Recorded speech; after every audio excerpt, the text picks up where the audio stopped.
오늘은 3개의 카메라를 장착한 화웨이의 P20에 대한 이야기를 나눠보도록 하겠습니다.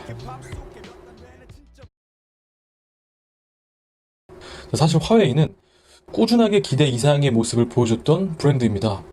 하지만 반대로 여태까지는 그렇게 많은 기대를 하지 않았던 것도 사실입니다. 그들은 그들만의 철학이 없는 것 같이 보였어요. 애플이 가는 대로, 삼성이 가는 대로 따라왔죠.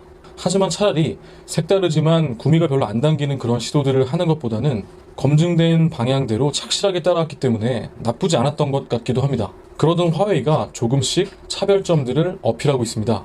그리고 2018년 3월 이제는 많은 이들이 화웨이의 신제품을 기다리고 있습니다. 잠시 광고 말씀 좀 드리면 생중계 스트리밍 함께 보실 분들은 아래 주소로 연락 주시기 바랍니다. 자, 우선 좌측부터 P20, P20 프로, 그리고 P20 라이트 이렇게 됩니다. 노치 디자인과 지문 인식을 위한 홈 버튼, 그리고 라이트 버전 같은 경우에는 지문 인식이 후면에 들어갑니다. 정리해보면은 홈 버튼이 있는 아이폰 X 정도로 정리가 되겠네요. 자, 개인적으로는 인디스플레이 방식이 아니라면 지문 인식 그리고 홈 버튼을 위한 자리는 후면이 되는 것이 더 적절하지 않을까 이렇게 생각합니다. 자, 지속적으로 마켓에는 인디스플레이 지문 인식에 대한 소구가 있는 것으로 보이는데, 자, 비보 그리고 샤오미를 제외하고는 아직 양산 모델에 등장하지 않고 있습니다. 자, 그 이유들에 대해서는 다음 영상에서 그 내용들을 정리해 보도록 하겠고요. 자, 뒷면은 이렇게 되어 있고요. 바로 이 뒷면에 이번 리뷰의 첫 번째 포인트가 있습니다. 자, 바로 트와일라이트 컬러인데요. 보통 패션계를 비롯해 여러 인더스트리에는 트렌드라는 게 있죠. 매년 어떤 소재, 어떤 컬러, 어떤 텍스처 이런 것들이 올해의 키워드가 될 것이라는 것을 미리 결정하고 원재료를 만드는 것부터 디자이너, 패턴사, 그리고 최종 소비자까지 연결되는 것이죠. 결국 소비자 입장에서는 이런 키워드에 맞는 제품들을 예쁘다고 착각하게 되는 것입니다. 자, IT 업계도 마찬가지죠. 다만 IT 업계는 소수의 협회 그리고 단체 같은 것들이 아니라 소수의 리딩 브랜드가 이러한 키워드를 결정합니다. 지금의 디자인 키워드는 색상으로 따지면은 모던하고 심플한 그런 단색들이고, 소재는 메탈에서 세라믹으로 움직이고 있는 그런 상황이거든요. 자, 그런데 전혀 새로운 색이 나왔습니다. 자, 이러한 시도들이 삼성과 애플과 같은 리딩 브랜드에서 나온 것이 아니고 화웨이에서 나왔다는 점이 매우 흥미롭고요. 그런 업계의 트렌드에 아주 잘 조연이 되어 있는, 제가 보기에도 꽤 잘 나왔다는 그런 생각이 듭니다. 자, 뒷면인데요. 그 다음에 보셔야 할 것이 바로 이 카메라입니다. 카메라가 무려 3개가 달려 있습니다. 제가 일전에 팟캐스트를 통해서 스마트폰 카메라의 미래는 멀티렌즈에 있다 말씀드린 적이 있습니다. 이제 듀얼 렌즈를 거쳐서 트리플 렌즈가 나왔습니다. 자, 이 카메라의 이 렌즈들의 쓰임새에 대해서는 티저 영상을 보면은 그 힌트를 얻을 수 있는데요. 정말 중국 감성의 이 영상을 보면은 이 4단어의 힌트가 보입니다. 자, 우선 closer, brighter, smarter, then faster 이렇게 4개의 단어가 보이는데요. 자, 우선은 brighter와 faster는 카메라 칩셋과 관련이 된 부분이겠죠. 아울러서는 카메라의 조리개 값도 일부 영향을 끼치겠죠. 우선 칩셋 관련해서는 제조사에서 명확하게 밝히고 있지는 않고요. 삼성 S9과 같이 슈퍼 슬로우 모션이 지원될 것으로 보이고, 코드들을 분석해보면 삼성과 동일한 720p 그리고 960프레임까지 촬영이 가능할 것으로 보입니다. 조리개 값 같은 경우에는 갤럭시 S9에서 1.5와 2.4 조합이었죠. 자, 이 스마트폰 같은 경우에는 1.6과 2.4의 조합입니다. 자, 그 다음에 C Smarter 관련해서는 보다 발전된 AI를 통해서 이 2개의 F값을 적절히 사용할 수 있도록 지원해주는 기능, 그리고 빅스비와 같이 번역이라든지 아니면 제품 검색 등과 같은 그런 기능을 제공할 것으로 보입니다. 바로 이 부분이 3월 27일에 있을 프레젠테이션에서 주요 콘텐츠 중에 하나가 될 것으로 보입니다. 자, 그리고 C Closer는 당연히 초점거리가 다른 2개의 렌즈를 통해 광학 줌을 구현을 하는 것이겠죠.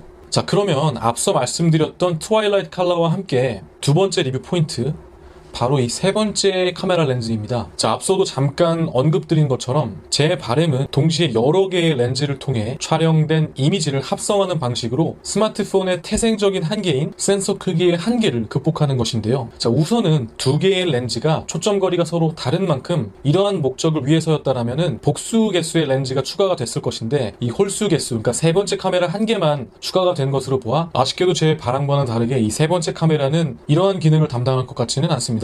이 3번째 렌즈의 역할에 대해서는 바로 이 로고의 주인공 라이카에 답이 있을 것으로 보입니다. 자, 화웨이는 라이카와 카메라 부분을 공동 개발 중인데요. 얼마 전에 라이카에서 발표한 라이카 M 모노크롬이라는 제품이 있죠. 흑백 촬영만 가능한 그런 카메라인데 이거 몇 대를 생산했는지는 차치하더라도 구하고 싶어도 구할 수가 없는 제품입니다. 자, 21세기에 웬 흑백 카메라냐 하시는 분들이 있을 수 있습니다. 하지만 카메라를 오래 사용하신 분들, 아니면 카메라에 대해 깊은 이해를 갖고 계신 분들에게는 이 흑백 사진이 굉장히 추억일 뿐만 아니라 향수를 자극하는 아주 결정적인 기능이 될 뿐만 아니라 일반 매스에게도 이 흑백 사진이 주는 감성은 정말 남다릅니다. 물론 후처리나 흑백 필터를 이용해서 흑백 사진을 찍을 수도 있는데 그 느낌이 조금은 다르겠죠. 저는 정말 이 부분에 있어서는 박수를 쳐주고 싶습니다. 자, 보통 어떤 물건이든 많은 사람들이 원하는 방식으로만 물건을 만들려고 합니다. 보통 시대를 막론하고 이러한 소비재들은 철저히 기성의 관점에서 원하는 방식대로 생산되는 경향이 있죠. 하지만 기술은 반대로 이전과는 다른 새로운 모습 혹은 이전에 있었던 아름다운 것들을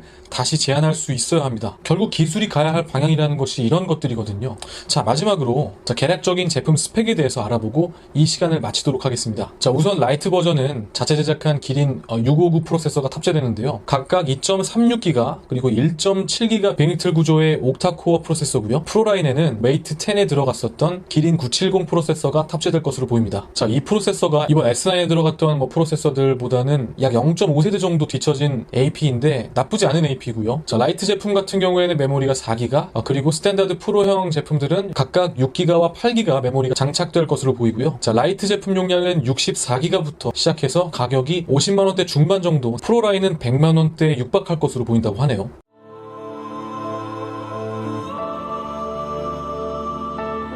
A renaissance in photography is coming. The Huawei P20 series. See more at newrenaissance.com. Huawei. Make it possible. 자, 재밌게 보셨나요? 제가 모두의 화웨이의 철학의 부재에 대해서 말씀을 드렸는데 그동안 열심히 만든 그릇 안에 화웨이는 어느새 그들만의 철학을 담고 있습니다. 그리고 앞으로 스마트폰 시장이 이러한 시도들로 말미암아 서로 다른 브랜드들이 정말 다양한 모습의 삶을 제안하는 그런 모습으로 변화하기를 기대하면서 이번 화웨이의 시도 정말 뜨겁게 응원합니다. 자, 그럼 3월 27일 파리에서 열리는 화웨이 신제품 발표회 때 뵙겠습니다. 감사합니다.